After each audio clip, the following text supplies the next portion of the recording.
Ассалаумалейкум. Баршаңызға сәлем. Менің толық аты жөнім Қарақұлов Нұрлан Мақсұтұлы.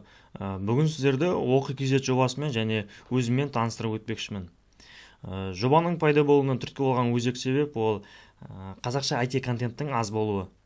Аз болуы немесе баршаға ортақ қолжетімді болмауы. Соның нәтижесінде көптеген дарынды жастар нағыз керек білімнен сусындай алмай қалып жатады. Енді бізде елімізде шүкір IT саласында мықты мамандар көп және оларды дайындайтын арнайы мықты оқу орындары да баршылық. Бірақтан ол жаққа іріктелген адамдар барады. Сол іріктеуден өте алмай қалған, өйткені іріктеудің саны шектеулі ғой. Сол шектеулі санға іліге алмай қалған қаншама дарынды жастар бар. Енді солар білімнен қол үзіп қалғандықтан бізде нарығымызда өзіміздің өсірген мықты кадрларымыз да аз болады. Енді кадрлардың жалпы саны аз болғандықтан олардың арасында конкуренция да аз. Конкуренция аз және конкуренция аз болса компетенция да негізінде төмен болады, былай даму жай жүретін болады. Сол даму жай жүргендіктен келесі бір мәселе туындайды. Ол біздің нарығымыз жалпы өсіп жатыр емес па? Нарық өсіп жатыр және оның сұранысы да өседі. Осы әртүрлі программаларға, сайттарға, боттарға деген сияқты. Енді сол сұраныстарды қамтамасыз ететін өзіміздің кадрлар болмаса, оны сырттан келген кадрлар қамтамасыз етеді. Жеке бір программистер болсын, немесе ірі компаниялар болсын, әйтеуір өздерінің продуктілерімен біздің нарығымызды қонақтап жүреді. Осы дегеніміз ол мен үшін үлкен мәселе, өйткені егер солай жалғаса беретін болса, ол нәтижесінде цифрлық тәуелділікке әкеліп соқтырады. Біздің қауіпсіздігіміз төмендейді және экономикамызды ресурстардың сыртқа ағатын шұрық тесіктерінің көбеюіне әкеліп соқтырады. Енді мынау өзекті мәселелерді айта келе қорытындылағым келеді. Білекке сенген заманда ешкімге есе бермедік, білімге сенген заманда қапы қалып жүрмелік деген Абылай хан атамыздың айтқан сөзі бар екен. Енді оқи кезет жобасының қозғайтын мәселесін айтып түсіндірдім деп ойлаймын. Әрі қарай мақсатына көшейін. Жобамыздың мақсаты ол еліміздегі IT саласын дамыту, қазақ тілді IT комьюнитиді қалыптастыру және бұқаралық деңгейде жастарға қолдау көрсету. Мамандықты игеруіне және жұмысқа орналасуына, тіпті кейін де толыққанды аяққа тұрып кетуіне мүмкіндігінше көмектесу.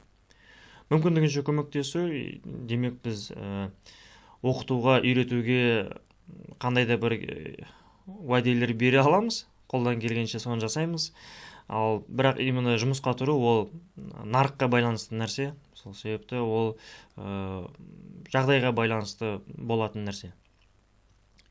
Енді біздің жобамыздың міндеті ол жалпы міндеті әрдайым дамуда болу. Тоқтамау, заманауи сұраныстарға сай жауап беріп отыру. Ал нақты міндеті ол нарықта қандай мамандарға сұраныс бар, соны анықтап отыру.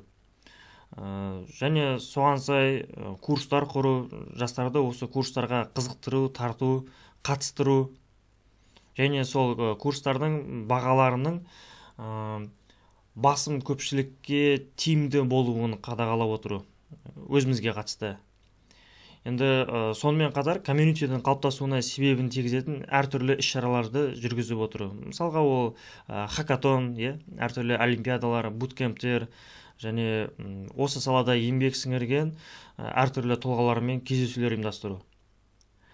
Енді біздің жұмыс жасайтын аудиториямыз ол ең бірінші кезекте осы салада білім алғысы келетін жастар.